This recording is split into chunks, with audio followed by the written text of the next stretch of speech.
여러분 안녕하십니까? 이가혁 라이브 이가혁입니다. 특검이 김건희 씨에게 징역 15년과 벌금 20억 원을 구형했습니다. 하지만 검찰 수사 개입이나 명품 선물 의혹 등 아직 재판에도 넘기지 못한 의혹이 상당히 많습니다.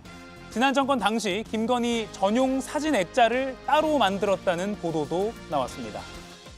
문진석 민주당 의원 인사청탁 문자를 받은 김남국 대통령실 비서관이 조금 전 사퇴했습니다. 문 의원은 입이 10개라도 할 말이 없다고 사과했습니다. 그럼 오늘 함께할 네 분의 해설위원 소개해드리고 백다 앵커의 브리핑으로 첫 번째 이슈 보겠습니다.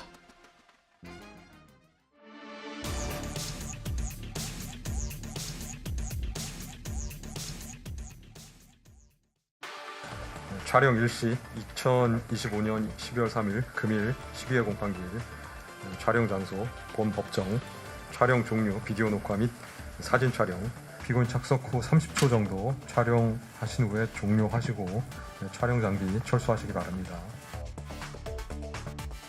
억울한 점이 많고 다툴 여지도 있다. 최후 진술 중에 헛웃음을 보이던 김건희 씨. 그 모습이 중계에는 담기지 못했습니다. 어제 결심 공판이 끝나고 김 씨 측은 징역 15년 구형의 정치적 목적이라며 특검을 비판했는데요.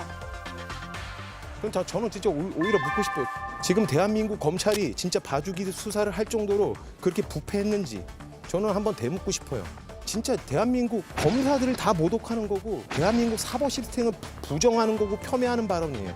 이런 발언을 공식적인 법정에서 한다는 거에 대해서 저는 정말 유감을 표합니다. 구형 하루 만인 오늘 김건희 씨는 특검 사무실에 출석해 고가의 목걸이, 금 거북이 등 의혹에 대해 조사를 받았습니다. 서희건설 측은 김건희 씨가 착용한 방 클리프랜 아펠 목걸이를 교부한 사실을 인정하는.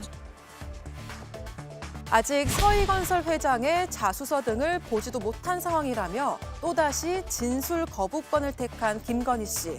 징역 15년이 구형됐지만 살펴볼 혐의들은 여전히 많습니다. 네, 어제 특검이 법정에서 징역 15년 그리고 벌금 20억 원을 처해달라라고 재판부에 김건희 씨에 대한 구형량을 밝혔습니다. 김영남 의원님, 이 특검의 구형 예상하신 수준입니까? 어떻게 평가하세요? 그러니까 김건희 피고인과 관련해서는 사실상 행한 어떤 행위, 벌어졌던 일과 법률적 적용에 있어서 약간의 그 차이점이 있을 수가 있습니다. 그러니까 사실상은 대한민국의 어떤 공무원보다도 훨씬 영향력과 권력이 컸던 사람입니다만 공식적으로는 공직자로서의 신분이 인정되지 않는 대통령의 영부인 지위에 있었기 때문에 어떤 물품을 받거나 이런 게 당연히 뇌물이라고 많은 국민들이 생각하시는 부분이 뇌물죄로 기소가 안 됐거든요. 예. 그 부분은 알선 수재로밖에 의율이 될 수밖에 없습니다. 그래서 어떤 분들은 구형이 너무 작은 거 아니냐 그러는데 이게 뇌물죄로 의율되지 않았다는 점을 참작하면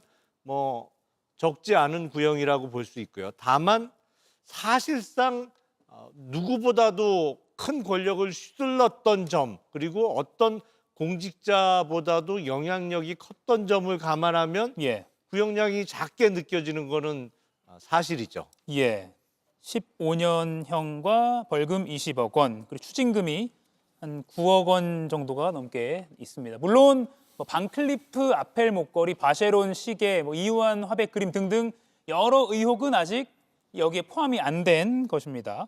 어제 1심 선고전의 마지막 재판 결심이었습니다. 김건희 씨는 진술 거부권을 행사했고요. 재판부도 진술 거부하니까 실익이 없다 하면서 중개 신청을 불허했습니다. 그래서 오후에 있었던 최후 진술 모습은 영상에 담기지 않았습니다만 법정에 있던 취재 기자들에 의해서 묘사가 된 바에 따르면 김건희 씨가 저도 정말 억울한 점이 많다라면서 다소 헛웃음 같은 표정을 지었다는 사실이 알려졌습니다. 그리고 잘못한 점이 많다라면서도 특검이 말한 것처럼 그건 좀 다툴 여지가 있다 이렇게 말했습니다. 양 패널께 좀 여쭤볼게요. 홍석준 위원님. 네. 헛웃음이 많이 화제가 됐어요. 태도 어떻게 보십니까? 재판정에서 저런 어떤 헛웃음이 이제 나오는 경우가 가끔 있는데 그런 경우 어떤 경우냐면 본인이 변호인들과 이제 뭐 상의를 하면서 어느 정도의 어떤 검찰 구형의 어떤 예상을 하는데 그 예상했던 범위를 완전히 좀 초과를 했을 경우에 뭐 그런 경우에 헛웃음이 나온다고 일반적으로 이야기를 하고 있습니다. 왜냐하면 사실 15년 구형을 했는데 예를 들어서 지금 현재 그 도이치모터스 같은 경우는 문재인 정부 검찰이 탈탈 틀어서 그 기소조차도 못한 사항에 대해서 지금 현재 특검이 지금 현재 가장 크게 문제 삼고 있는데 지금 심지어 그때 당시에 어떤 가장 중요한 역할을 했던 도이치모터스 권오수 회장 역시 대법원의 확정 판결을 징역 3년에 집행유예 4년을 받았습니다. 거기에 비해서 과연 김건희 여사가 권오수 회장보다도 훨씬 더 큰 이런 어떤 구형을 받는 게 맞느냐, 상식적으로 좀 이해가 되지 않는 부분이고, 그다음에 특가법상에 이제 알선 추재가 되기 위해서는 대법원 판례에서 두 가지 요건이 성립돼야 되는데 공무원의 어떤 직무와 관련된 것이 되고 구체적인 어떤 현안 해결과 관계돼야 되는데 예. 과연 이런 어떤 두 가지 요건을 지금 갖추고 있느냐, 통일구역 청탁 관련돼서 이 부분이 증명이 되느냐, 이런 문제가 가장 핵심적인 어떤 판단사인 것 같고, 특히 명태균 공천 개입에 대한 정치 자금 문제는 아무리 생각해도 이 정치 자금 문제가 결국은 뭐 공짜 여론조사를 받았다는 것인데, 일단 비공표 여론조사가 이런 어떤 정치 자금으로 연결될 수 있느냐 했던 문제부터 시작해서 설사 연결된다 하더라도 당시에 그 이제 출마자였던 윤석열 전 대통령이 아니라 이거를 또 김건희 여사한테까지 이걸 연결하는 것이 입증이 될 수 있을까 하는 예. 어떤 그런 어떤 법적인 어떤 다툼의 어떤 여지는 저는 굉장히 많이 있다고 봅니다. 예, 김유정 의원님 일단 홍 의원의 말씀에 반론도 듣고 또 앞서 김건희 씨의 최후 진술 어떻게 들으시는지 좀 여쭐게요. 그동안 나왔던 모든 증거들이 김건희 씨가 얼마나 이런 공천에 깊숙이 개입했는지를 다 보여주고 있다고 생각합니다. 통화 녹취록 포함해서요. 그래서 뭐 저희가 여기서 하도 그동안 오랫동안 그 녹취록 나올 때마다 또 문자 이런 것들이 나올 때마다 다 갑론을박했던 터이기 때문에 뭐 재론할 이유는 없을 것 같고요. 그다음에 이제 징역 11년 이 부분은 주가 조작 사건하고 통일교 관련한 청탁 사건 두 개 합쳐서 11년이기 때문에 예. 굳이 뭐 주가 조작 뭐 주범이었던 누구보다 뭐 더 많은 거 아니냐, 뭐 이건 아닌 것 같아요. 두 사건을 합한 거기 때문에.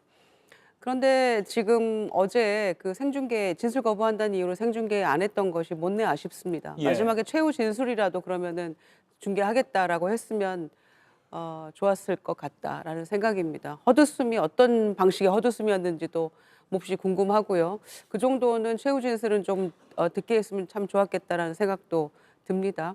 그러니까 본인이 예상했던 것보다 훨씬 뭐 많이 나왔다라는 생각을 한 모양이죠.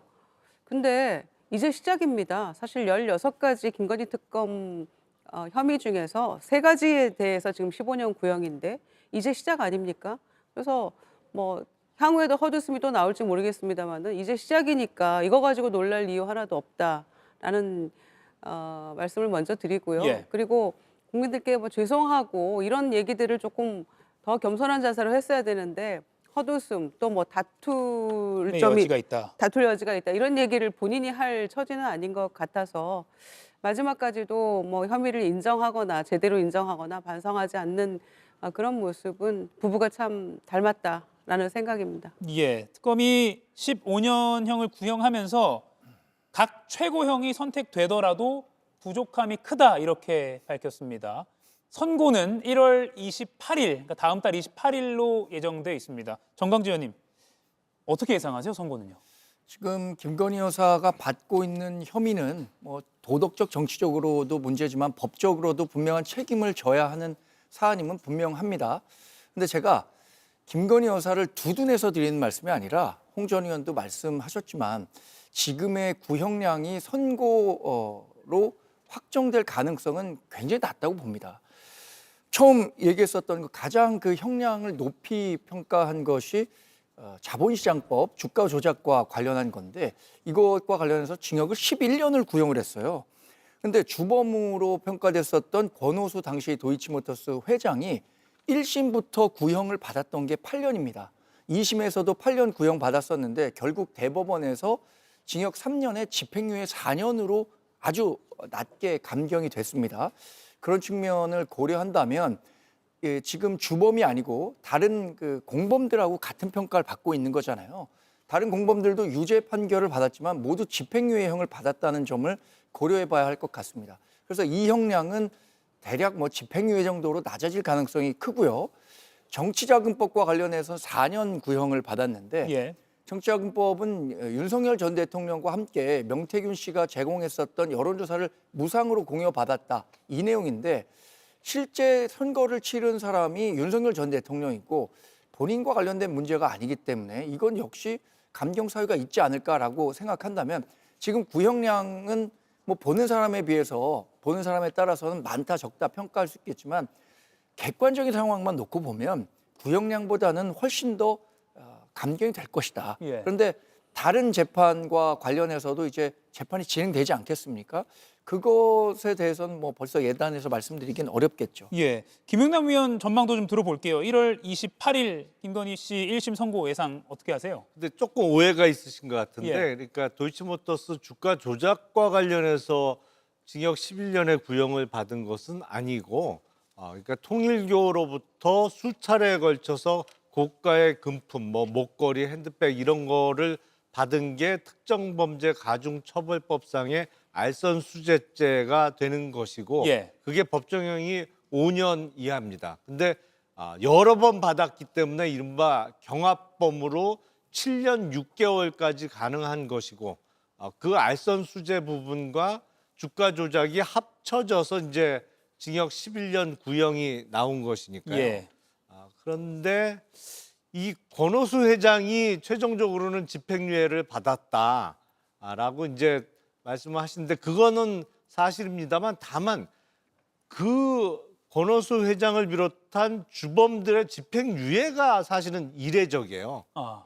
이게 주가 조작을 상당히 오랫동안 그 정도 큰 금액으로 했으면 보통은 실형이 나오거든요. 근데 이유는 정확히 모르겠습니다만 주범들에 대해서 집행유예가 나왔던 게 이례적이었던 선고 형량이기 때문에 이게 이제 정치자금법하고는 분리 구형을 했습니다. 두 개가 나눠져서 구형이 이루어졌는데 뭐 저는 구형량의 뭐 절반 이상은 선고가 충분히 되지 않을까라고 예상을 합니다. 예.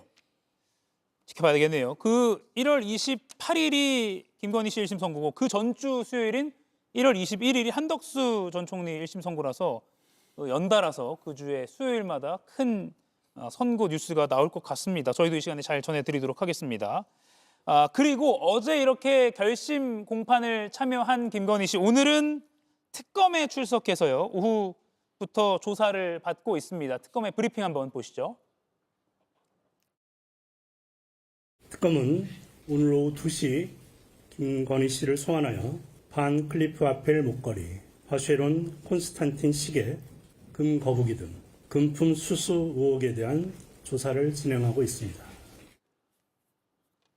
예, 그러니까 앞서 말씀드린 것처럼 어제 그 결심에 들어갔던 사건들이 다 끝이 아니라 아직 굉장히 많이 남아 있습니다. 그래서 남은 걸 지금 조사를 받고 있는 건데 아마 진술 거부권을 행사하고 있다는 소식이 들려오고 있어요. 이봉관 서희건설 회장, 내가 목걸이 줬다라고 이미 문서로 자수서를 보내지 않았습니까, 김영남 의원님? 네. 그러면 이 상황에서 진술 거부권 행사해도 김건희 씨가 유리하다고 볼 수 없겠네요.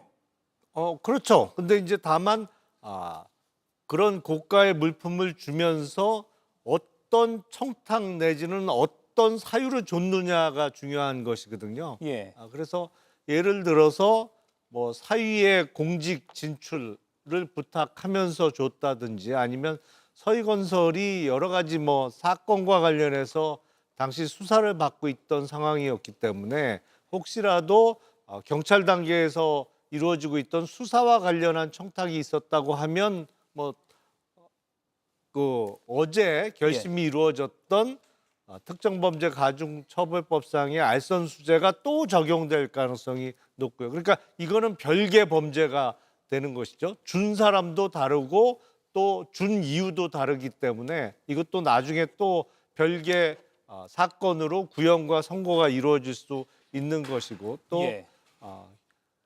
그러면 형량이 합쳐지는 거죠? 다. 그렇죠. 예. 근데 아마도 이게 지금 1심이잖아요. 예. 항소심에 올라가게 되면 병합이 될 수는 있겠죠. 아, 그러니까 각기 나눠서 선고된 1심 사건들이 항소심에서 합쳐져서 뭐 하나 내지는 두 개의 형으로 같이 선고될 수는 있겠죠. 예. 남은 의혹이라고 저희가 정리를 좀 간단히만 해봤습니다. 최대한 좀 간단히 해봤는데요. 반클리프 목걸이 의혹, 뭐 이유한 화백 의혹, 금거북이 의혹, 그리고 뭐 김기현 전 당대표 배우자에게 받은 명품 가방 수수 의혹까지 김유정 의원님 네. 잠깐 또 잊고 있었던 의혹들이 이렇게 많이 있는데 다 기소가 되겠죠? 이 중에 뭐 불기소가 되고 이럴 만한 사안이 있다고 보세요? 저는 없다고 생각합니다. 왜냐하면은 지금 반클리프 뭐 이완 화백 그림까지 1억 넘는 거였잖아요. 뭐 그게 가짜였건 진짜였건 일단. 그리고 김기현 전 대표 부인의 이제 명품 가방까지 로저 비비에 뭐 100만 원대라고 하더니 뭐 더 훨씬 비쌌던 거 아닙니까? 거의 명품 편집샵을 차려도 편집샵이 울고 갈 정도의 규모와 종류와 숫자가 그 수많은 명품 관련한 것들을 받았다. 이렇게 해도 과언이 아닐 것 같아요. 그래서 결국에는 지금 그 반클리프 목걸이부터 쭉 나열하는 것들은 예. 받고 나서 뭔가가 이루어졌습니다. 인사가 이루어졌어요. 서희건설 사위는 총리 그 비서실장이 됐고요. 그다음에 금거북이 이배용 위원장 됐죠. 그다음에 김상민 그 전 검사의 경우에는 뭐 공천은 잘 안 됐습니다마는 결국에는 국정원의 법률 특보가 된 거 아닙니까? 거기가 아마 차관급인가 뭐 그렇잖아요. 그런 점에서 이거는 사실상 매각 매직이 이루어진 것인데 다만 공직자인 남편과 이게 공모가 이루어졌느냐에 따라서 뇌물죄가 될 수도 있고 예. 뭐 부정청탁 뭐 금지법이 될 수도 있고 뭐 알선수재 이렇게 분류가 되겠습니다마는 한덕수 총리 당시 총리가 기자들 앞에서 증언한 바가 있잖아요. 아무나 대통령이 추천해 주십시오. 이렇게 해서 당시 대통령이 추천한 사람이 바로 서희건설의 사위 아닙니까? 그러니까 이거는 모르고 했을 이유가 있겠습니까? 뻔히 알면서 이렇게 된 거죠. 그런 점에서 이거는 뭐 충분히 뇌물죄로 기소될 수 있다라고 생각하고요. 뭐 어느 건 하나도 다 게다가 김기현 전 대표 관련해서도 예. 대표 만들어준 거 아닙니까? 꼴등하던 거의 하위권에 있던 후보를 끄집어 올려서 만들어준 거잖아요. 다른 후보들 다 주저앉히고. 그러니까 이런 정황들을 보면 뭐 기소는 뭐 불을 보듯 뻔한 것이고 아까 15년 가지고 헛웃음 지었다고 했는데 이제 시작이라는 말씀 다시 한번 드릴게요. 앞으로도 계속 남아있는 거죠. 홍석준 의원 네. 의견도 좀 들어볼게요. 지금 의혹들이 많이 있거든요. 저는 좀 특검이 정말 실력이 없다. 실력이 없는 수사팀만 모아도 뭐 이런 어떤 결과가 나왔냐 할 정도로 저는 정말 의구심스러운데 사실은 외과 의사가 수술하듯이 한꺼번에 모든 것을 이제 해결해야 되는데 아니 이렇게 구형을 해놓고 또 지금 사건은 또 별도로 계속해서 수사를 하고 있다. 어떻게 이렇게 그 수사가 진행되고 또 구형을 하는지 도저히 좀 이해가 가지 않습니다. 그래서 결국은 이제 이런 식으로 해서 계속적으로 어떤 여론전을 하려고 하는 것이 아니냐 좀 이런 생각이 드는데 다시 한번 말씀드리지만 특가법 상의 알선수재는 두 가지 요건이 분명히 이제 돼야 됩니다. 공무원의 공무와 관련이 직접적으로 해야 되고 구체적인 현안의 어떤 대가가 입증이 돼야 된다는 게 대부분의 확고한 어떤 판례인데 예. 결국은 이제 이런 부분이 이제 재판에서 핵심적으로 논의되겠죠. 그런데 아니 검찰에서 구형을 하려면 지금 얼마나 많은 김건희 여사의 그 특검팀에 파견된 검사들과 수사팀이 있습니까? 그럼에도 불구하고 이런 것을 한꺼번에 다 모아서 구형을 해야 되는데 구형은 하고 또 별도의 수사 사건이 있다. 그러면 지금까지 이 특검팀에 파견된 검사들 수사관들은 그럼 놀고 있는 겁니까? 도저히 좀 이해할 수 없는 어떤 수사를 하고 있다. 이게 계속해서 시간을 계속 끌면서 별도 사건으로 계속 몰아가는 것은 어떤 정치 보복 아니냐 이런 어떤 비판을 피하기가 어려울 것 같습니다. 예. 오후 6시부터 서울, 경기 북부와 인천에 대설주의보가 발령됩니다. 오후 6시를 기해서요. 그리고 퇴근길에 이 수도권 지역에 많은 눈이 예상된다고 하니까 퇴근길 교통안전 각별히 유의하셔야겠습니다. 차간거리나 또 평소보다 속도를 낮춰서 운전을 하셔야 될 것 같고요. 또 블랙 아이스 같은 것들도 주의하셔야 될 것 같습니다. 교통 대란도 우려가 되고 있는 상황이기 때문에 평소보다 여유 있게 퇴근길 나서셔야 할 것 같고요. 또 무리한 자가용 운행보다는 대중교통을 이용하시는 편이 낫겠다라는 소식도 들어와 있습니다. 대설주의보 오후 6시부로 서울과 인천 그리고 경기 북부 지역에 발령이 됐습니다. 예, 이어가겠습니다. 내란 특검이 박성재 전 법무장관도 다시 소환했습니다. 김건희 씨의 수사 관련한 무마 의혹을 살피는 건데요. 저희가 김건희 씨와 박 전 장관의 텔레그램도 단독으로 취해서 보도해 드린 바가 있습니다. 박 전 장관 입을 꾹 다물었습니다. 김건희 여사 사건 무혐의 처분받도록 영향력 행사했습니까? 말씀 좀 해주시죠. 전담수사팀 구성 관련해서 김 여사 메시지 받고 검찰 인사 반영하셨어요?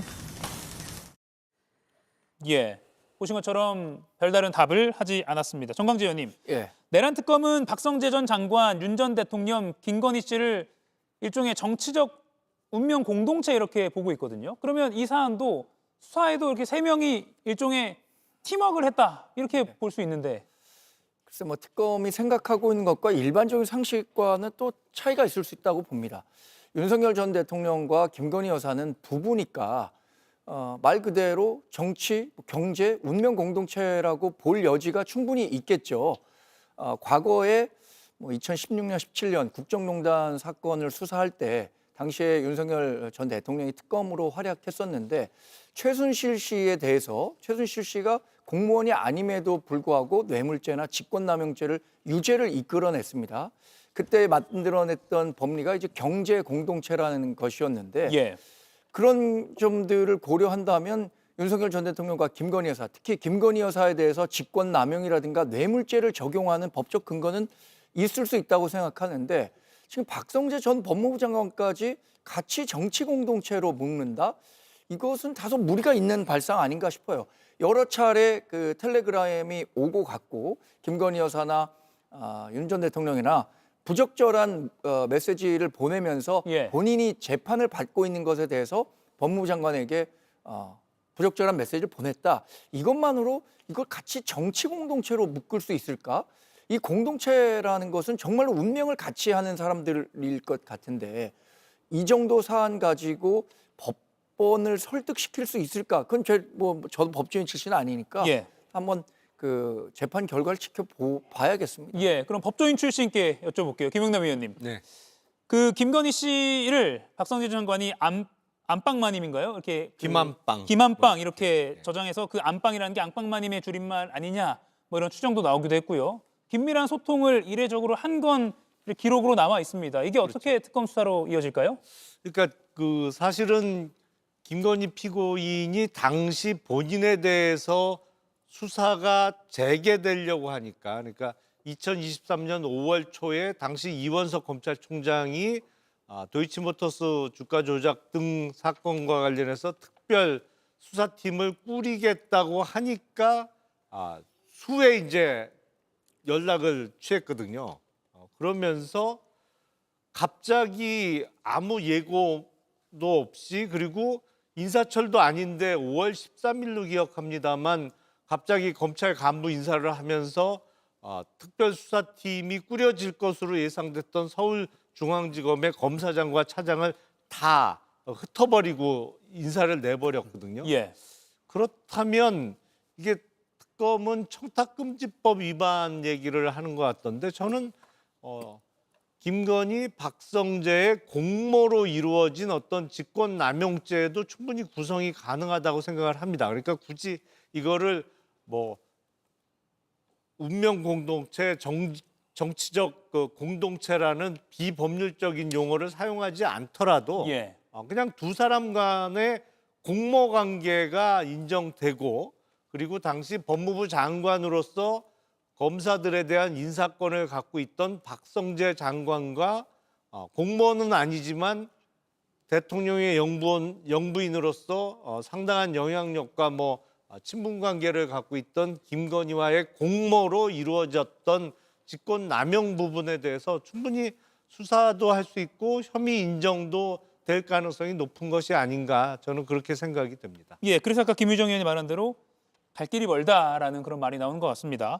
아내 역할에만 충실하겠다. 또 특검 소환 당시 본인을 아무것도 아닌 사람이라고 스스로 칭했던 김건희 씨가 윤석열 대통령 정부 당시 용산이 전례 없는 김건희 전용 사진 액자를 제작했다, 이런 보도가 또 나왔습니다. 지금 보고 계시는 보도인데요. 1,000만 원이 들었고 별도 제작을 해서 예산이 초과되기도 했다라는 겁니다. 김희중 의원님, 과거에 청와대 근무 경험도 있으시니까 보통 이렇게 고위급 행사 같은 거 있으면 그런 기념사진 액자에 담아 주잖아요. 네. 근데 영부인 전용 액자를 만들었다는 거예요.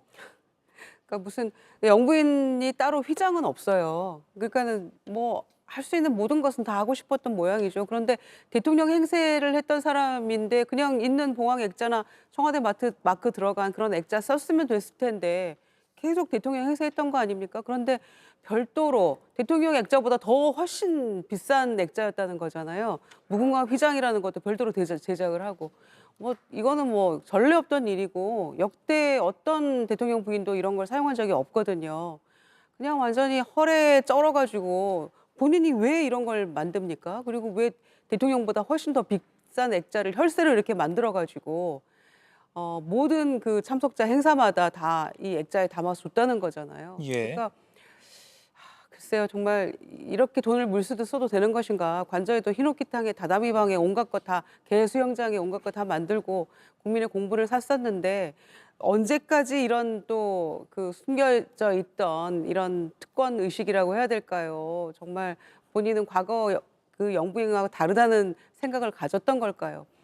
끝없이 나오는 것 같은데 화수분 같습니다. 이런 일들이. 그 해외 순방 가면 대통령 말고 김건희 씨가 전용 그 접객실, 응접실을 마련해달라고 요구했었다라는 보도도 나왔었고, 또 근정전 어좌에 앉았던 그런 이야기도 기억이 나는데, 정광재 의원의 의견만 듣고 백다앵커로 좀 넘겨볼게요.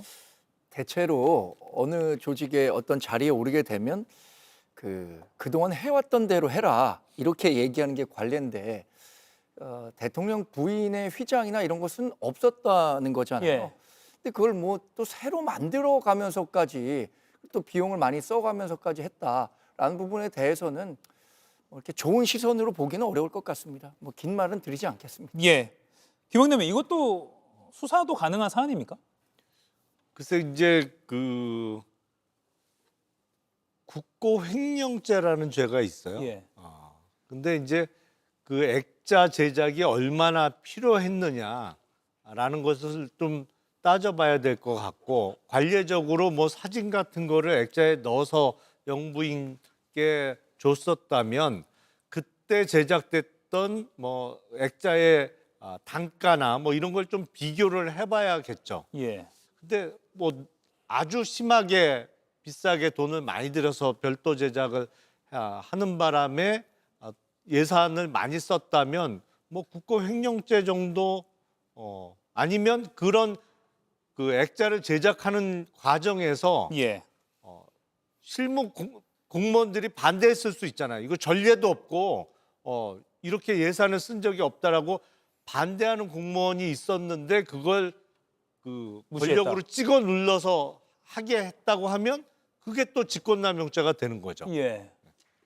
사실 근데 수사가 가능하냐 아냐를 떠나서 이런 소식을 들은 국민들은 좀 허탈할 수밖에 없을 것 같아요. 예, 통상적으로 이제 어떤 특정 큰 회의라든지 하면 이제 액자를 제작을 하는데 참석자 지위에 따라서 당연히 좀 액자 등급은 다를 수밖에 없겠죠. 그런데 김건희 여사 관련해서는 좀 최고급이고 좀 전례가 좀 없었다. 이런 것은 우리가 김건희 여사의 어떤 사례를 타산지석으로 삼아야 된다. 그런데 예. 과거에 또 이런 일들도 굉장히 좀 있었습니다. 김정숙 여사 같은 경우는 대통령 전용기를 가고 인도 타지마할에 간 사례를 가지고 굉장히 많이 비판받았지 않습니까? 그리고 또 수많은 그런 어떤 옷을 특할비를 하지 않느냐 그런 어떤 의심도 굉장히 받았는데, 진짜 우리가 이번 사례를 통해서 당시에는 어떻게 보면 당연하게 받아들인 것도 어떻게 이제 시간이 흐르고 비판적 시각을 봤을 때는 사소한 것도 비판의 어떤 대상이 될 수 있다는 것을 타산지석으로 좀 삼아야 될 것 같습니다. 예. 전용 액자 더 뭐가 안 나오길, 더 전용 뭐가 안 나오기를 바라면서 지금 여야 상황을 좀 보겠습니다. 백다 앵커가 브리핑으로 준비했습니다. 감옥에서 술을 못 먹을 텐데 아직도 술이 안 깬 사람 같아. 예. 따로 몰래 술을 좀 대주나. 그게 지금 할 소리예요, 그거. 윤석열 전 대통령 다시 돌아온 12월 3일에도 달라진 모습은 없었습니다. 계엄 1년에 나온 그의 880자 옥중 메시지. 그 안에서는 반성도 사과도 찾아볼 수 없었는데요. 어디선가 많이 들어본 듯한 표현도 등장합니다. 민생을 지키기 위해 나선 레드 스피커 장동혁입니다. 이재명과 민주당 독재 정권에게 레드카드를 들어야 할 때입니다, 여러분. 지도부의 계엄 사태 사과 요구와 소속 의원들의 개별 사과 릴레이 속 전직 대통령과 현직 당대표는 레드카드로 하나가 된 걸까요? 예, 어제 계엄 1년 혹시 당대표 장동혁 국민의힘 당대표의 사과가 나올 것인가 기대를 건 국민 또 언론의 관측이 있었지만 되려 계엄 옹호 주장이 나왔습니다. 지금 보시는 이 페이스북 글입니다. 의회 폭거에 맞서기 위한 계엄이었다라고 했습니다. 김유정 의원님. 네. 윤 전 대통령 논리를 답습했다 이렇게 봐도 되겠죠? 판박이에요. 예. 판박이고 거의 요즘에 복붙이라고 하잖아요. 복사해서 붙인다고. 예. 그래서 과거에 그 리틀 MB를 자처하면서 출마했던 의원이 있었거든요. 당시 한나라당에. 근데 지금도 의원이긴 합니다. 다른 곳에서.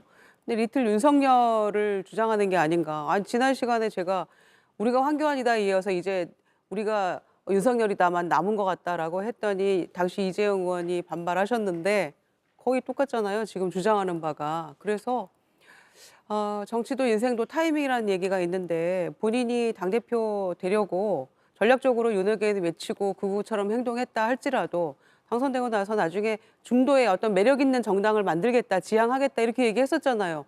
지금 모습은 완전히 당시 전당대회 때 했던 이야기들이 진심처럼 느껴지는 모습이잖아요. 결국에는 계엄 1년을 앞두고 사과를 한 해 만에 그런 정말 이른바 허접한 논란에 휩싸여가지고 국민들의 공분을 사더니 국민들이 누가 꼭 사과해야 됩니다라고 요구한 것도 아니에요. 내키면 하는 것이고 아니면 마는 것인데 정말 그 반성의 그런 마음이 있다면 하는 게 마땅했겠죠. 그런데 결국에는 적반하장격으로 다시 지금 남 탓을 하고 당시 민주당 탓을 하면서 이런 식으로 나온다는 것은 본인이 얘기했던 중도 매력 있는 정당은 그냥 포기한 셈이 되겠죠. 예. 국민의힘 홍석준 전 의원 의견을 좀 들어봐야 될 것 같아요. 어제 사실 했으면 뭔가 외연 확장에도 도움되지 않겠냐 이런 관측도 있었는데 오히려 옹호성 발언이 나왔어요. 근데 지금 국민의힘 내에서도 이 부분에 대해서는 좀 다양한 이야기가 나오죠. 예. 소통관에서 25명이 이제 사과를 했고 또 송원석 원내 대표도 또 장동혁 대표하고는 또 약간은 또 결이 다른 그런 또 이야기도 나왔습니다.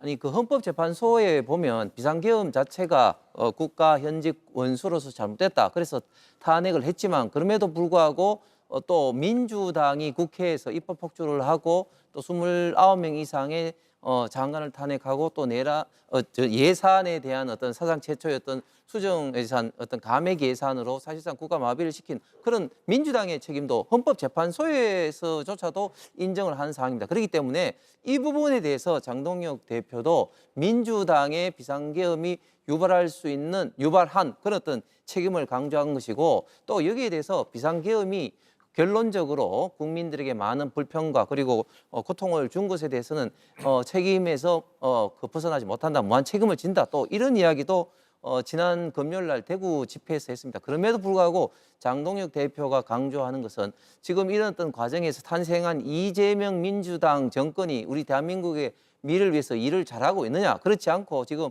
사법부와 법치주의를 파괴하고 상권분립을 파괴하면서 환율 문제로 인해서 물가가 천정부지로 지금 올라서 많은 국민들에게 고통을 안기고 또 수도권을 중심으로 부동산 문제 이런 어떤 등등에 대한 어떤 잘못한 점에 대해서는 분명히 레드카드를 제시한다. 이런 어떤 전반적인 취지의 이야기를 하고 있어서 그래서 지금 국민의힘 내에서 다양한 어떤 그런 어떤 이야기가 나오지만 장동혁 대표는 좀 더 민주당의 책임론을 강조하고 있는 것입니다. 근데 그게 윤 전 대통령의 주장과 같은 거 아닙니까? 뭐 일맥상통한 면도 있고 또 다른 면도 분명히 또 있죠. 예. 그러면 한번 따져볼게요. 어제 마침 윤 전 대통령도 옥중 입장문을 변호인을 통해 내놨습니다. 지난 1년간의 주장들이 되풀이된 수준입니다. 보시면 체제 전복 기도에 맞선 결연한 이행이었다라고 했고요. 자신을 밟고 일어나달라 이렇게 밝히기도 했습니다. 김영남 위원님. 네. 장동혁 대표의 페이스북 메시지와 윤석열 전 대통령의 그간의 메시지 그리고 어제 입장까지 보면 유사성을 어느 정도로 보세요? 사실은 메시지만 딱 보면요. 예. 누가 썼는지 이름하고 사진만 가리고 메시지만 딱 보면 어떤 게 누구 건지 헷갈립니다. 내용이 매우 비슷해요. 이제 지금 방금 전에 자료 화면에는 요약된 내용만 나왔습니다만 예. 이렇게 긴 문장을 다 두 개를 다 놓고 보면 정말 유사해요. 내용이 거의 진짜 복사한 것처럼 비슷한 부분이 너무 많습니다. 근데 저는 정당이나 정치인이나 이게 억지 부리면 꼭 망합니다. 지금 장동혁 대표는 특히 어제 내란 일주기와 관련한 메시지는 저건 억지예요. 그러니까 이른바 야당 때문에 비상계엄을 선포했다라는 윤석열 피고인의 주장을 그냥 되풀이한 건데 예.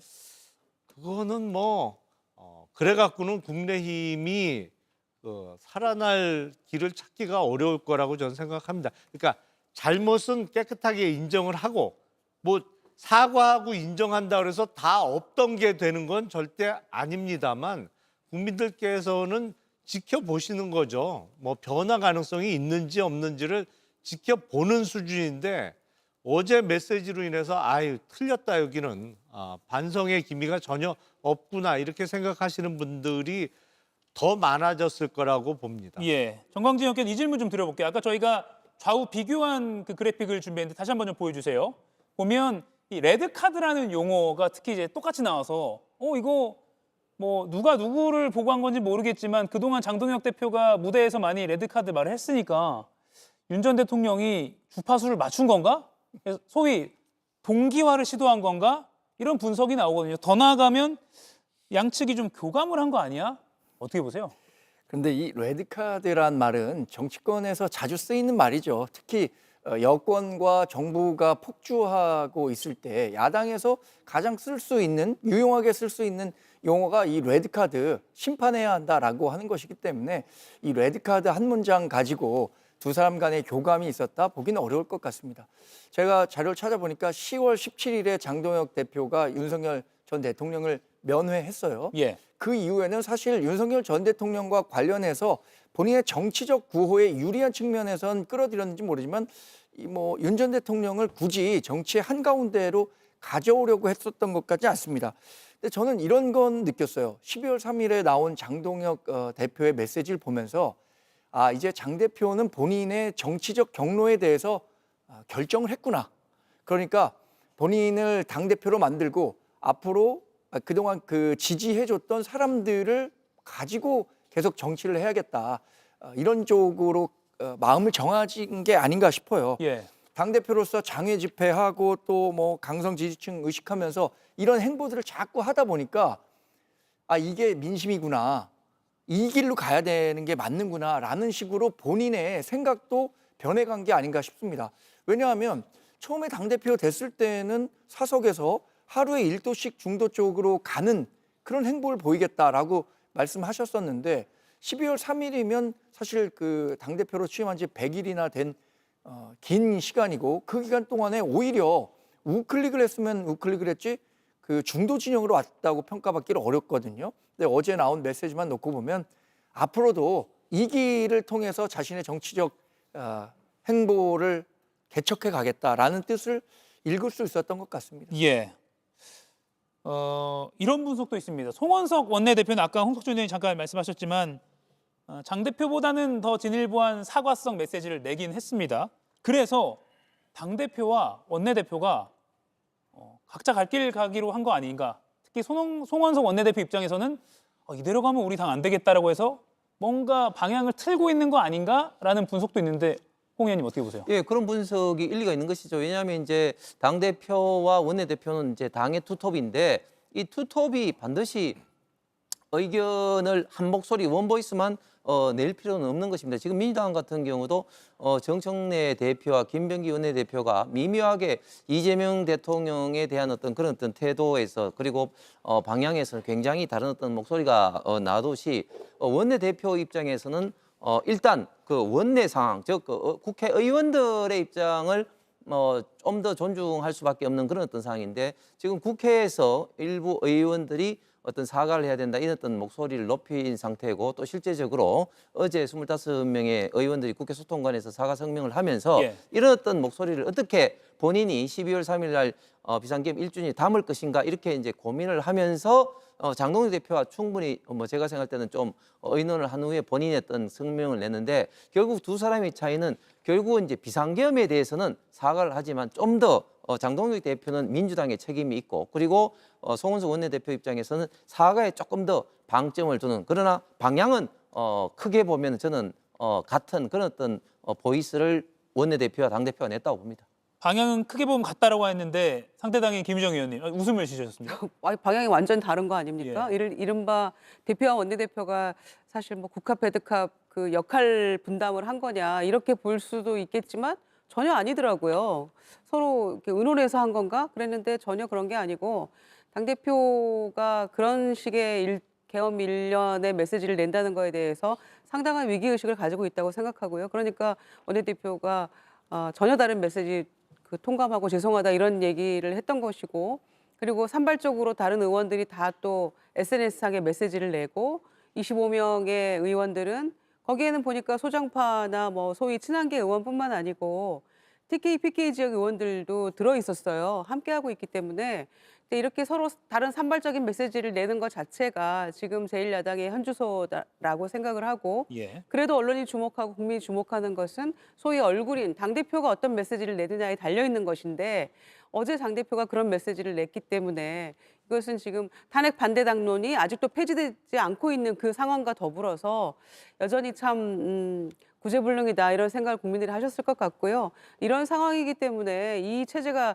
장동혁 체제가 계속 갈 수 있을 것인가에 대한 그런 위기의식이 저는 그 국민의힘 당내에 있다고 생각하고요. 예. 조기 붕괴될 수도 있을 것이고 혹은 그대로 내년 지방선거까지 간다 하더라도 2018년에 홍준표 대표 체제에서 제발 오지 마세요. 우리 표 떨어지니까 지원 유세를 거부했던 그 모습이 다시 한번 재현될 수도 있다라는 그런 예측까지 하게 만드는 그런 상황인 것 같습니다. 예. 비대위로 가더라도 전혀 어색할 게 없어요. 국민의힘으로 당명 바꾼 이래로 그냥 당대표 체제보다 비대위로 있었던 시절이 훨씬 많고 비대위원장 8명에 당대표 4명이에요. 그러니까 비대위 체제가 뉴 노멀입니다. 국민의힘에서는 아무 문제가 없어요. 제가 보기에는 그렇게 가도. 예, 어제 장동혁 대표는 옹호성 발언을 했지만 의원들은 앞서 언급된 대로 각자의 사과 메시지를 내는 경우도 있었습니다. 김재섭 의원은 장동혁 대표의 어제 메시지에 대해서 비판하는 글을 이렇게 올렸습니다. 반성과 성찰은커녕 또 다른 계몽령을 선언했다. 몹시 실망스럽다라고 했고요. 오세훈 서울시장은 거듭 사과의 말씀을 드린다라는 글을 또 별개로 올리기도 했습니다. 김용남 위원님, 이런 걸 보면 소위 노선투쟁이라고 하잖아요. 지방선거 앞두고 뭔가 각자 갈 길 가는 양상이 더 짙어질 거라고 보세요? 보통 노선투쟁이라는 용어를 쓸 때는 정말 어떤 철학적 그 사상을 달리하거나 예. 아니면 어떤 전략과 관련해서 뭔가 지금 국민의힘 내부에서 벌어지고 있는 상황보다는 훨씬 형이상학적인 이유에서 이제 갈릴 때 노선투쟁이라는 용어를 쓰는데 지금 국민의힘에서 벌어지고 있는 건 그냥 지극히 기초적인 상식은 지키느냐 아니면 기초적인 상식까지 깡그리 무시하느냐 정도의 차이밖에 안 되기 때문에 예. 노선투쟁이라는 용어 자체가 너무 지금 상황과는 안 어울리는 고급스러운 단어라고 저는 생각이 돼요. 그러니까 이렇게 되면 사실 국민의힘의 장동혁 대표는 지방선거가 이제 6개월 남았잖아요. 예. 워낙 얼마 안 남고 다른 대안 지금 비대위원장이 8명이 국민의힘이라는 당명으로 바꾼 이후에 비대위원장 8명이 거쳐갔습니다만 새로운 비대위원장을 구하는 것도 어렵고 비대위 체제로 넘어간들 국민들께서 얼마나 변화했다고 받아주실지도 의문이고 여러 가지 문제점 때문에 웬만하면 장동혁 대표 체제로 지방선거를 치르지 않을까라고 생각했는데 네. 저 정도면 그 지방선거까지 가기 어렵죠. 그러니까 정광준. 네. 네, 점점 장동혁 체제에 대한 어떤 붕괴 가능성이 높아지는 것으로 보입니다. 정광준 의원도 동의하십니까? 붕괴 가능성? 일단 노선 투쟁과 관련해선 예. 분명한 노선 투쟁은 있다고 생각합니다. 저도 뭐 우리 당에 들어온 지 한 2년 정도가 지났는데 강성 지지자들을 잘 결집시켜서 그 후에 어떤 전략이든 써야 한다라고 주장하는 분들 일군의 무리가 있고 다른 한 분은 어떻게든 중도 외연 확장을 통해서 수도권에서 선전할 수 있는 정당을 만들어야 한다라는 주장을 하는 분들이 있습니다. 저는 그 두 세력 간의 균형이 있었고 몇 차례 변화가 있었다고 생각해요. 장동혁 대표 같은 경우엔 앞서 말씀드린 전자적 성격이 있는 거고 그 직전에 뭐 대표를 했었던 한동훈 전 대표 같은 경우에는 후자적 성격이 있는 거죠. 그 노선 투쟁이 민주당도 마찬가지고 어느 정당이든 그런 그 전략과 관련해서는 차이가 있을 수 있기 때문에 활발히 진행될 수밖에 없다고 생각하고요. 그 노선 투쟁은 언제 본격화되느냐? 선거를 앞두고 본격화되는 거죠. 예. 내년 6월 지방선거를 앞두고 이미 자치단체장 소속 인사들은 본인의 선거를 치러야 하기 때문에 이 중도 외연 확장을 이야기하는 목소리가 커지고 있거든요.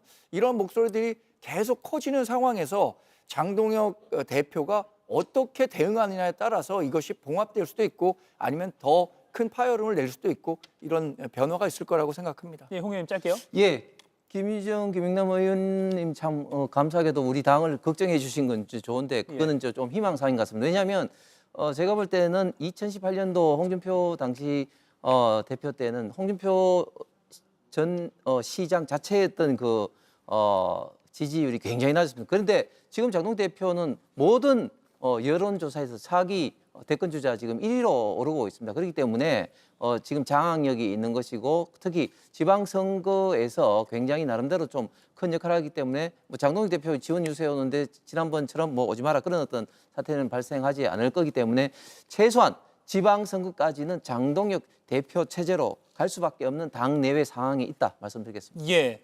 마치기 전에 지금 김병주 의원 인터뷰가 있는데요. 짧게 요건 짚어볼게요. 김남국 비서관이 저희 방송 전에 사퇴했습니다. 바로 대통령실이 사의 표명한 걸 바로 사의를 수용했습니다. 문진석 의원도 페이스북을 통해서 입이 10개라도 할 말이 없다는 입장을 밝혔고요. 어떤 사안인지 저희가 사진으로 보여드리겠습니다. 김유정 의원님, 어떻게 보세요, 이 사안? 수습을 잘 해야 되는데 문제가 생기면 좀 늦은 것 같다는 생각이 듭니다. 그러니까 처음에 엄중 경고했다라고 얘기를 했는데 국민들이 다 아시거든요, 이제는. 엄중 경고만으로 이게 과연 수습이 될 수 있을까라는 생각을 했는데 결국에는 지금 이제 김남국 비서관이 그 사퇴를 했잖아요. 사표를 냈잖아요. 즉각 수리를 했다라고 하는데 그러니까 이 사건은 사실 이제 뭐 이루어진 인사청탁은 아닙니다. 예. 근데 사전에 발각이 된 거죠. 한마디로 정리를 하면. 그런데 저는 이제 국민들의 어떤 전지적 국민 시점이라는 게 굉장히 중요하다고 생각합니다. 민심이 어떻게 작용하는가. 그런데 이제 뭐 제가 민주당입니다마는 그렇다고 한없이 편들 수는 없는 거거든요. 제가 야당이었으면 이런 문자를 봤을 때 어떻게 했을 것인가를 생각을 해봤어요. 근데 가만히 있지 않았겠죠. 그래서 이 부분은 저는 이제 김남국 비서관 뭐 사표 냈고요. 문진석 의원도 지금 국회 뭐 당직 맡고 있잖아요. 당에서 운영 뭐 수석인가요? 예. 원내 운영 수석 내려놔야 된다고 생각합니다. 예. 왜냐하면 몇 년 전에 김성원 의원이 수해 왔을 때 비 나왔으면 좋겠다 사진 잘 나오게 그때 엄청난 국민의 질타를 받았었죠. 예. 그리고 나서 가지고 있던 당직이 유일한 게 예결위 간사여서 그건 내려놓고 근신합니다 이랬거든요. 저는 동일선상에서 비교해도 이보다 작은 사건은 아니라고 생각합니다. 그런 점에서 지금 며칠 숨죽이고 있다가 사과문을 냈는데 사과 입장을 문진석 의원이 일단 그 운영 수석이라도 내려놓고 또 그 반성하는 모습 보이는 게 맞지 않을까 생각합니다. 예, 원내 수석 부대표에서 내려와야 한다. 네. 정광재 의원 의견만 듣고 넘어가야 될 것 같습니다. 사실 이 논란의 중심에는 김현지 부속실장이 있는 겁니다. 김현지 부속실장이 이른바 권력의 숨은 실세다. 이거 뭐 여의도, 대한민국 국민 다 아는 거 아닙니까? 근데 김현지 실장이 인사과 관련해서 전혀 권한이 없는 사람임에도 불구하고 주위에 있는 사람들이 지금 다 김현지 실장의 눈치 보고 김현지 실장의 윤허를 받기 위해서 뛰고 있는 것을 전 국민이 이번 문자로서 중계방송을 본 거예요. 이 정도 사안이면 저도 처음부터 김남국 비서관에 대해서는 엄중 경고 조치가 아니라 인사 조치가 나왔어야 하는 사안이라고 생각하고요. 논란의 중심에 있는 김현지 부속실장이 어떤 역할을 하고 있는가, 이런 의혹을 정말 대통령실이 진지하게 한번 생각해 봐야 될 것 같습니다. 예. 그래서 결국에는 김현지 부속실장이 본인의 거취도 생각하는 게 좋지 않을까, 이런 생각합니다. 민간 단체에 대해서 대통령실이 인사를 추천할 권한이 없기 때문에 이 부분도 원칙적으로는 잘못된 사항이라는 비판도 많이 나오고 있습니다. 이 사안도 내일 이 시간에 또 정치권에서 어떤 파장을 일으킬지 지켜보고 또 전해드리겠습니다. 네 분과의 토론은 여기서 마무리하겠습니다. 고맙습니다.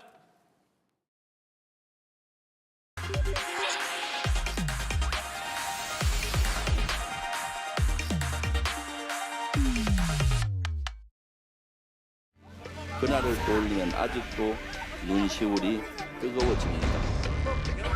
제가 계엄의 위기를 지난해 8월 15일 최초로 공개 경고했을 때 그런 일은 일어나지 않는다는 손가락질을 했습니다.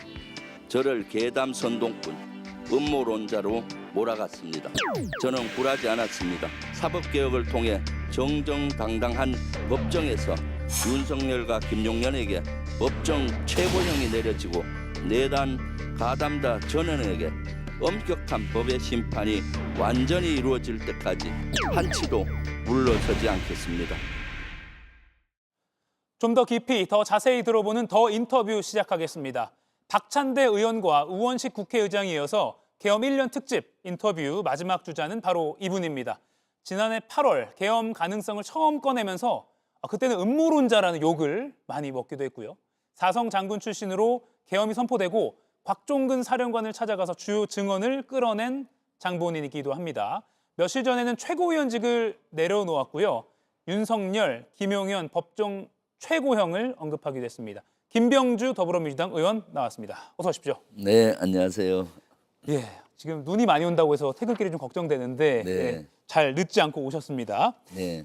계엄 이야기를 꺼내기 전에 어제 김건희 씨에 대해서 특검이 징역 15년, 벌금 20억 원을 구형했습니다. 이거 좀 어떻게 평가하세요?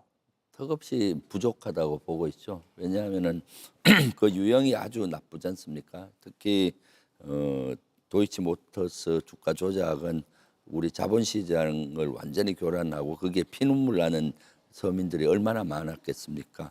또 하나는 통일교로부터 건진법사를 통해서 알선수재. 예. 이거 통일교는 정교 일치를 내세우기 때문에 실제 이것은 정교 분리를 헌법 가치로 하는 우리 헌정 질서를 문란하게 하는 겁니다. 예. 그런 것들이 포함됐는데 11년은 너무 부족한 것이죠. 그래서 그리고 또 태도도 이것이 구형받을 때 법정서 보면 헛웃음을 김건희 여사가 하고 있고 예. 잘못을 뉘우치는 모습, 그런 모습이 보이지 않지 않습니까? 네.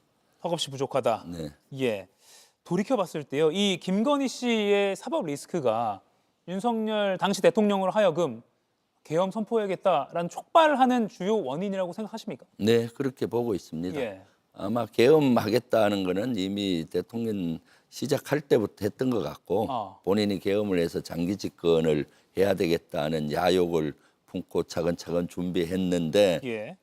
12월 3일 날 그때 한 이유는 아마 이것이 하나의 촉발 요인이라고 봅니다. 그때 김건희가 되게 위기에 몰려 있었잖아요. 12월 2일 명태균 게이트가 막 꺼져 있었고 예. 그리고 또 그러니까 김건희가 아침에 조태용 국정원장하고도 문자를 하는 것이 나와 있고요.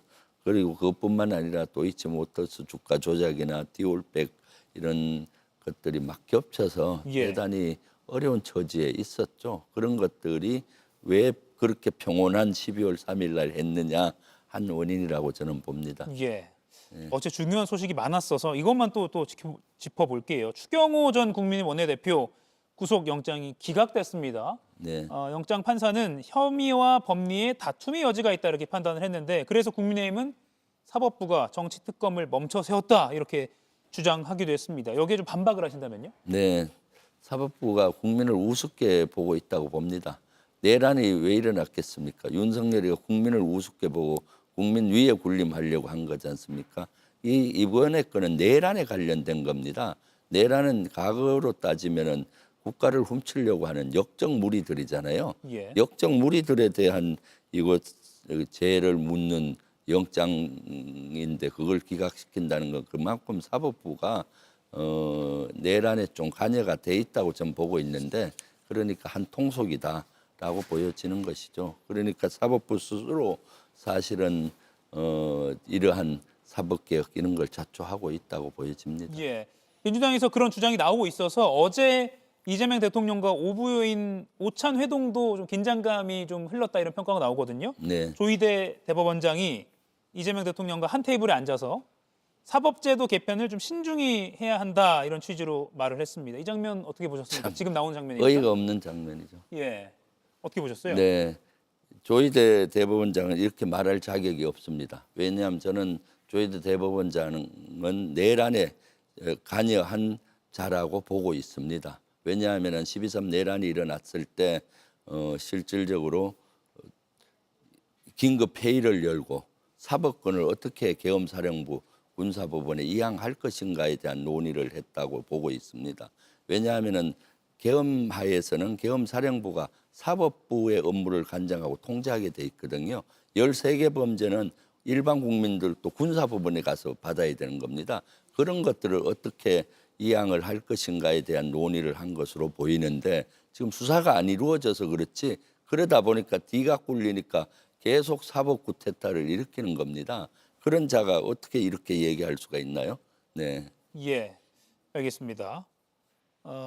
지난해로 좀 시간을 돌려볼게요. 네. 지난해 8월 당시 김병주 의원이 처음으로 계엄을 주장했는데 그때 발언 먼저 좀 들어보겠습니다. 네.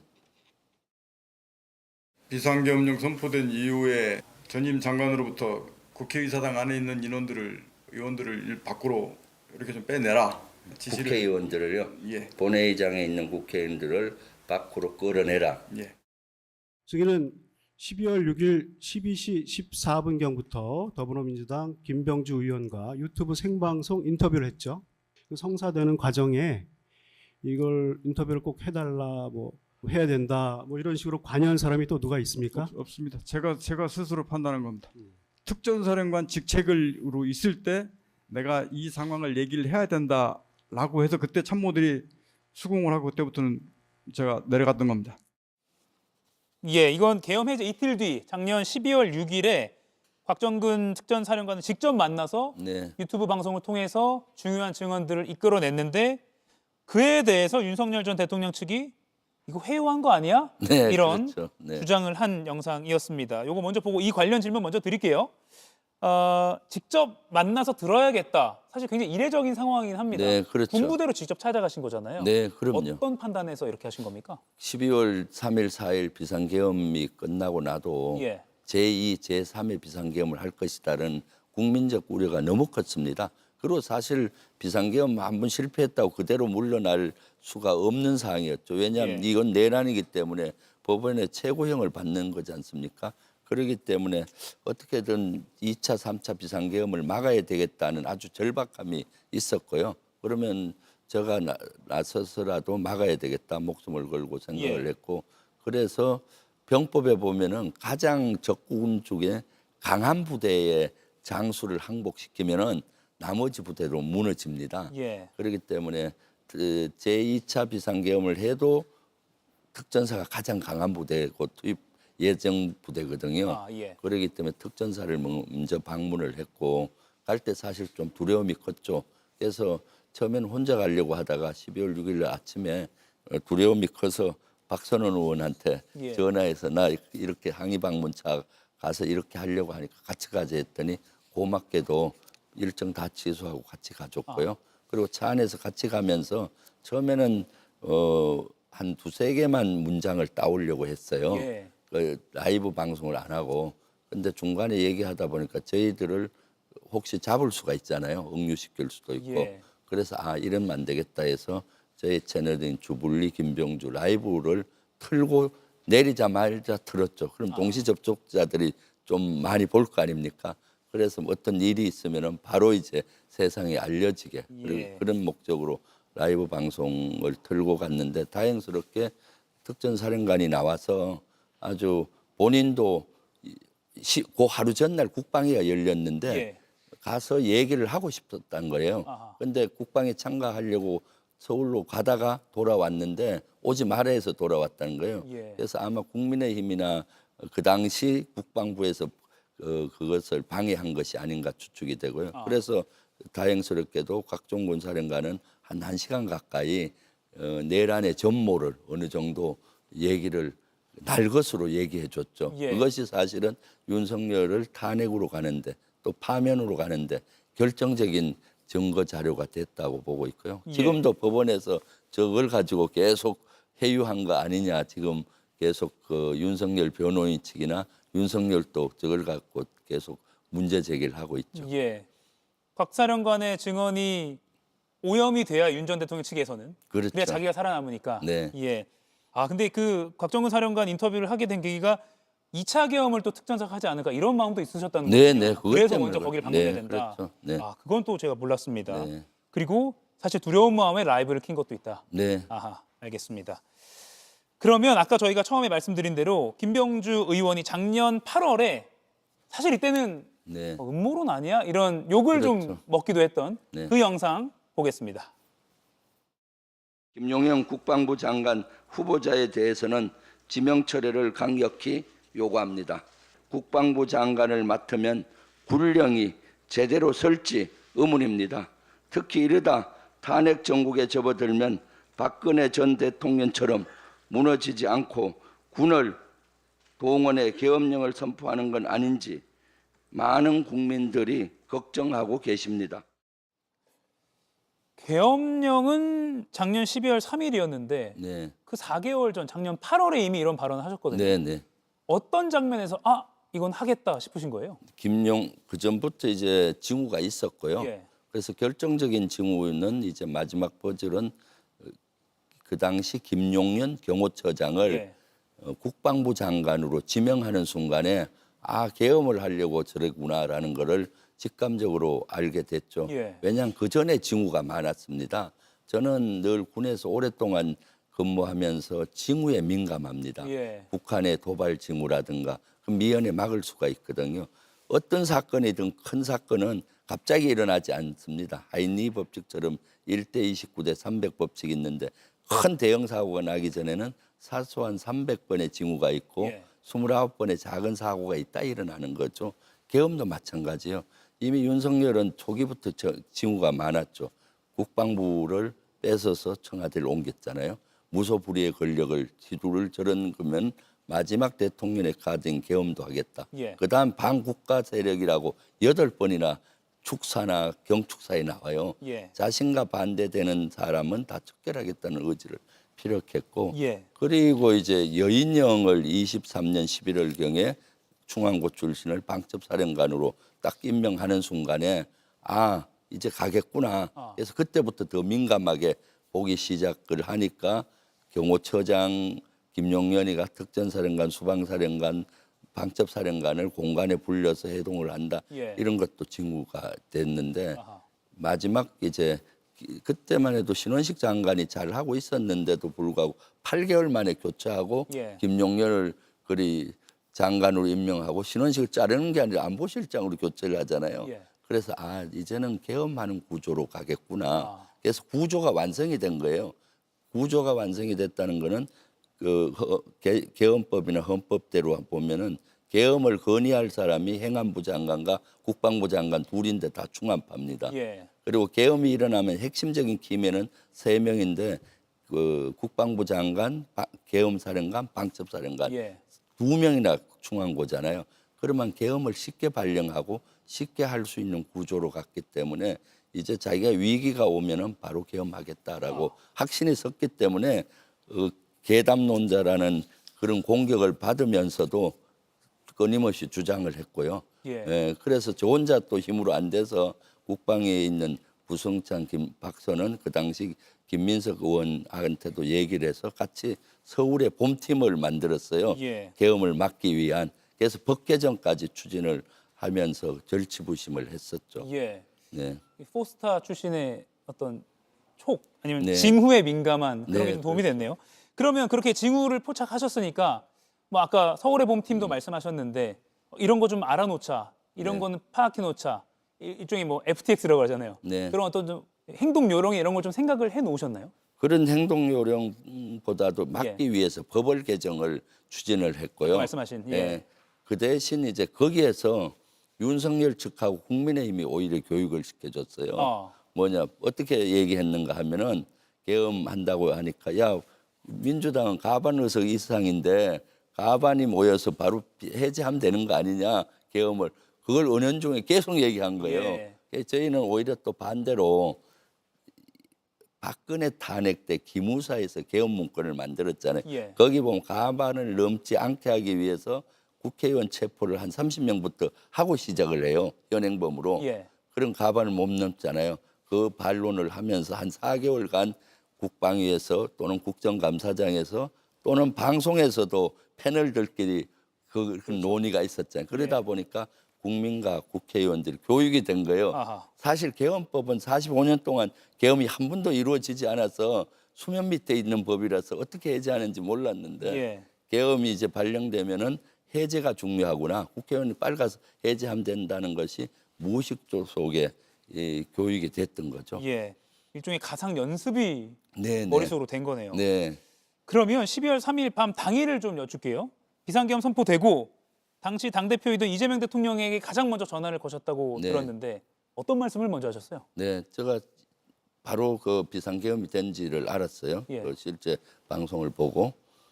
그래서 제일 먼저 딱 생각이 나는 게 이재명 대표죠. 이 위기를 극복시킬 사람도 이재명 대표고 또 더 중요한 것은 위험에 처해 있죠. 왜냐하면 이재명 대표부터 체포하리라고 저는 생각했거든요. 예. 그래서 바로 이재명 대표께 전화를 드렸더니 바로 받으시더라고요. 근데 대표께서도 이미 비상계엄은 일어난 건 아시는 것 같더라고요. 예. 대표님 비상계엄입니다. 그랬더니 바로 저한테 묻는 말이 그 김채곤님 왜 비상계엄을 했대요? 라고 묻는 겁니다. 예. 그래서 제가 아유 대표님 아직 그건 저도 모릅니다. 이 미친 짓거리를 제가 아직 파악 못했습니다. 그런데 그거는 파악해서 보고 드리고요. 일단은 위험합니다. 빨리 집을 이탈하시고 체포조가 갔을 수 있으니까 이탈하시고 국회로 오십시오. 그리고 빨리 그 가반 이상에서 비상계엄 해제가 가장 큰 과제입니다. 했더니 이재명 대표께서 동의하고 알았습니다 하면서 저 걱정을 또 해주더라고요. 김채고도 위험합니다.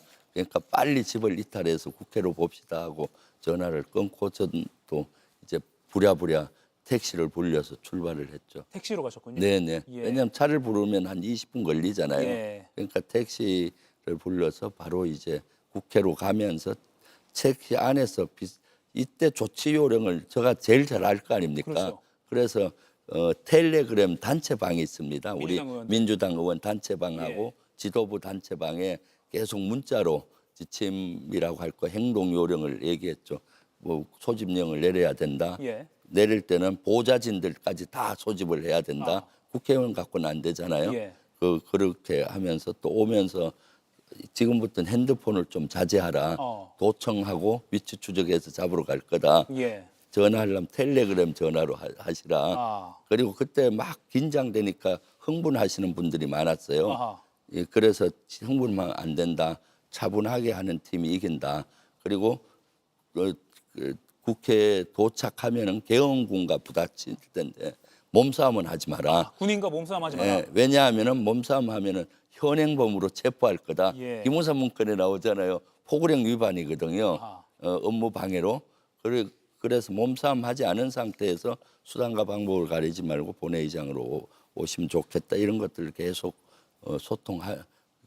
공유하면서 예. 택시를 타고 왔었죠. 아마 그 당시 그 민주당 소속 의원들이 김병주 의원께 많이 좀 의지를 했을 것 같아요. 왜냐면 이렇게 해야 되는구나, 이렇게 해야 되는구나 네. 하다를 명령하다라듯이 뭐 그런 예. 요령을 이렇게 알려주고. 군 경험을 또 네. 바탕으로. 그리고 또 여러 의원들도 계속 정보를 거기 올렸어요. 예. 지금 도착했는데 나는 어디가 뚫렸더라. 어디가 뚫렸다, 어디가 들어왔다, 오면은 어디로 오시라, 뭐 이런 정보들이 계속 올라와서 저도 그걸 보면서 예. 왔죠.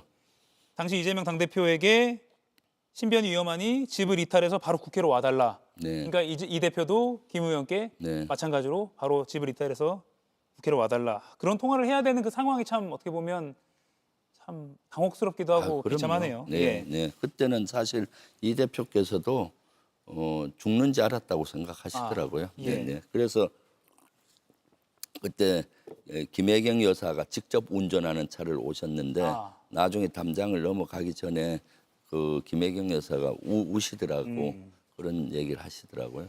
그리고요 누구나 특전사가 강하다는 건 알고 있지만 누구보다 잘 아시니까 네, 특전사가 국회에 투입됐다라는 그 상황을 파악하셨을 때 네. 어떤 상황까지 걱정을 하셨어요? 저는 되게 두려웠죠. 왜냐하면 특전사의 능력을 아니까. 예. 중간에 이제 제가 국회의원들 모였을 때 본회의장에서 또 중간중간 군 쪽 라인에 전화를 했는데 특전사가 헬기를 타고 여의도로 오고 있다는 정보를 받았어요. 예. 두려움이 엄습했죠. 근데 진짜 헬기 소리가 나고 특전사가 투입이 됐잖아요. 특전사가 제대로 작전하면은 저희는 다 비무장이지 않습니까? 예. 10분이면 작전 끝납니다. 저는 그런 작전에 대한 리허설이나 워게임을 하도 많이 했잖아요. 예. 어떤 작전을 할 때. 통상 저런 작전은 특전사가 하면은 전기부터 끊고 국회의사당에 체류탄 같은 거 있잖아요. 한 10발을 까는 거예요. 그럼 그 안에 견딜 수가 없어. 다 나옵니다. 깜깜한 상태에서 나오면은 특전사용들은 방독면 쓰고 가글을 쓰기 때문에 환하게 보고 예. 그럼 한 명 한 명 체포하면 금방 끝나는 작전이거든요. 그러기 때문에 두려움이 컸죠. 그래서 빨리 가반을 모아야 되고 빨리 의결을 해야 돼서 그 1분 1초가 참으로 긴장된 순간이었죠. 예. 최근에요. 대북 심리전단에 근무했던 한 군 장병이 계엄 선포 1년 전부터 직접 북한의 대북 전단을 날려보냈다 이렇게 언론에서 폭로를 하기도 네, 했습니다. 어제 또 마침 이 대통령이 이 사안을 언급하면서 북에 사과할까 생각했다고도 솔직한 심경을 말을 했고요. 이건 윤 전 대통령이나 김용현 전 장관 내란 재판에도 좀 영향을 주리라 보세요? 저는 뭐 내란 재판은 저런 것들이 충분히 확보됐다고 봅니다. 예. 이미 전단을 우리가 심리전단에서 보낸 것도 이미 국회에서도 밝혀냈던 거고요. 예. 그래서 그런 것들이 영향을 가리라고 보고 사실 이번에 윤 정권은 비상계엄의 명분을 만들기 위해서 전쟁까지 유발하려고 했잖아요. 예. 이거 천인공노할 일입니다. 그래서 보면은 그 방첩사령관 여인영이 비상계엄 한 달 전에 작성한 메모에 나오잖아요. 최종 상태. 이러한 걸 통해서 최종 상태는 미니멈 안보 위기, 그건 국지전이고 맥시멈은 노아의 홍수, 전쟁을 예. 염두에 두고 했다고 보니까 저런 것들이 사실은 긴장을 우리가 먼저 통상 보면 북한이 긴장을 높이면 우리가 맞대응하는 예. 형식인데 이번엔 우리가 긴장을 올려서 전쟁을 유발했던 이런 것들이 하나하나 밝혀져서 진짜로 분노스럽고 서글프고 그러죠. 예. 네. 시간이 많이 지나서 지방선거 이야기를 좀 해보겠습니다. 네. 내년 6월 지방선거 경기도지사 출마를 이미 공식적으로 선언하셨습니다. 그리고 최고위원직도 최근에 사퇴하셨습니다. 어떤 판단에서 출마를 딱 결심하게 되셨나요? 네, 경기도지사 출마 공식 선언은 아직 하진 않았고요. 그런가요? 예, 예. 네, 네, 일단 최고위원은 그만뒀고요. 사퇴하셨고. 6개월 전에 해야 되니까 지금 많은 분들이 경기도지사를 좀 나갔으면 좋겠다고 권유들을 많이 하고 계십니다. 왜냐하면은 이재명 정부 성공을 위해서는 이재명 정부 철학을 가장 잘 아는 정치 공동체인 김병주 너가 가서 경기도에서 이재명 정책을 뒷받침을 똑같이 해줘야 성공한다. 그리고 내란을 극복한 그런 추진력과 리더십으로 이렇게 경기도를 발전시켜야 된다라는 그러한 요구들이 많고요. 예. 그래서 지금 많이 고민을 하고 있고요. 지금은 사태를 염두에 두고 사퇴한 상태고 예. 그렇지만 지금 12월에는 제일 절박한 것이 내란 척결이거든요. 그래서 여기에 좀 더 집중하고 어느 정도 내란 전담 재판부가 설치되고 사법개혁이 12월 달 중에 법이 통과될 것 같아요. 그렇게 되면은 이제 일단락이 되잖아요. 그럴 때 이제 내년 1월부터 이제 좀 공식화하고 준비를 할까 생각 중입니다. 예. 뭐 언론에서는 사실상 공식화됐다라는 표현을 쓰기는 합니다만. 사실상 뭐 그렇다고 봐야 되겠죠. 예. 지금 민주당 내에서도 좀 분위기는 치열하잖아요.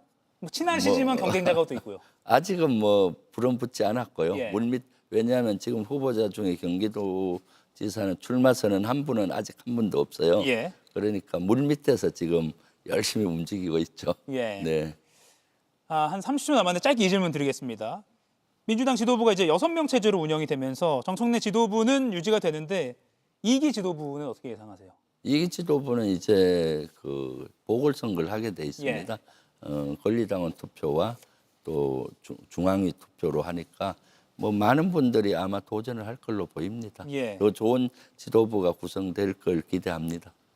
자, 지난해 8월 음모론자로 네. 억울하게 기간을 보내셨는데 네. 사실 어떻게 보면 역설적으로 음모론자로 끝났어야 국가적으로 괜찮은 거 아니었나 그렇죠. 싶기도 하고요. 네, 그럼요. 불행한 역사가 반복됐지만 이를 또 시민의 힘으로 딛고 또 지금까지 왔습니다. 앞으로도 많은 활약을 저희도 지켜보고 또 공식 출마하실 때 또 한번 저희 방송에 나와주시죠. 그렇게 해주십시오. 알겠습니다. 민주당 김병주 의원과 이야기 나눠봤습니다. 고맙습니다. 네, 감사합니다.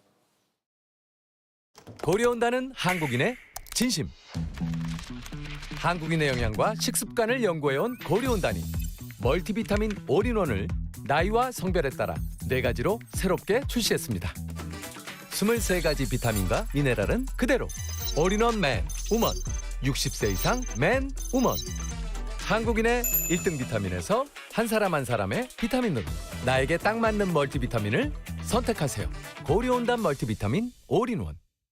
아버지를 홀로 두고 가는 이 자식의 잘못을 용서해 주십시오.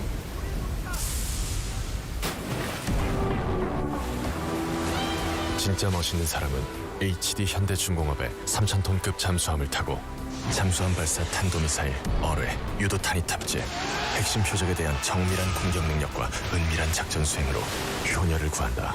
용왕님?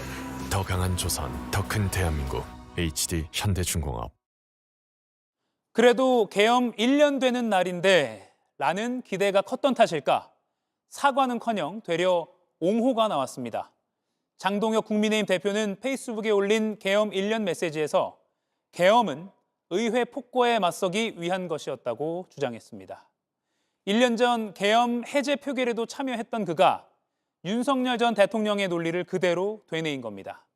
이미 헌법재판소에서 한 차례 단죄가 이뤄진 폭거, 또 이어진 형사재판에서 군 지휘관들과 국무위원들이 잘못된 일이었다며 뒤늦은 후회를 하고 있는 그 과오에 대해 제1야당 대표는 아직도 정당성을 주장하고 있는 겁니다.